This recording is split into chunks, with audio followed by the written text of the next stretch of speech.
Now that Peter had been fed twice in a short time, the system assured Quinn that he could last at least 24 hours before he needed to feed again.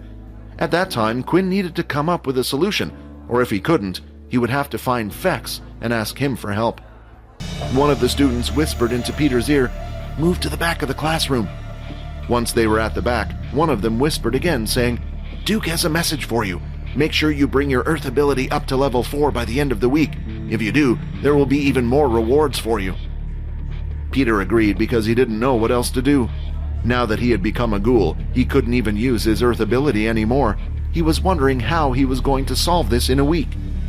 Quinn can change the number on his watch by tapping it. Maybe I can ask him how he does that, Peter thought. After staying at the school for only 2 days, Fex had already learnt something. Life at the school was quite boring. The first student that he had met was Aaron. Because Fex was a new student, he had to decide which combat class he wanted to go to. And after finding out Aaron went to the Beast Weapons class, Fex knew what class he wanted to sign up for. Along the way to the Beast Weapons class, Quinn met up with Layla and Aaron, who was trailing behind her. On the way there, Quinn was thinking of possible safe ways to approach Fex. He would need to talk to him in a public place where he couldn't use his abilities as freely. But before that, he needed to find out what class he was in or where he was. They arrived in the large training hall, and Leo was there as usual. This time, Leo gathered all the students at the front of the training hall, where a small platform had been raised. Leo stood on top of this platform as he explained the upcoming lesson to everyone. However, just before the lesson started, a new student had entered the room. Leo was completely distracted as he noticed something. This student had the same aura as Quinn did.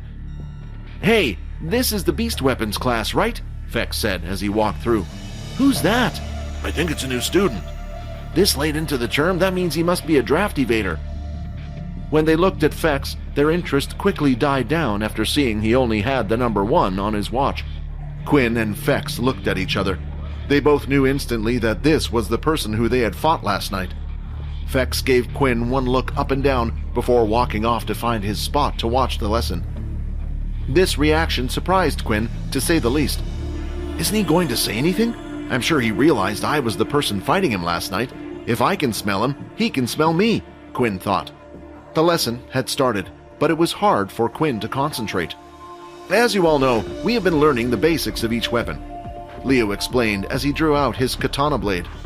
But there will be times where one's weapon will break, or certain weapons will prove ineffective against the enemy. Leo then threw his blade at the wall behind him. It flew fast, and half of the blade managed to go into the wall until it stopped. In these times, we will have to use our fists.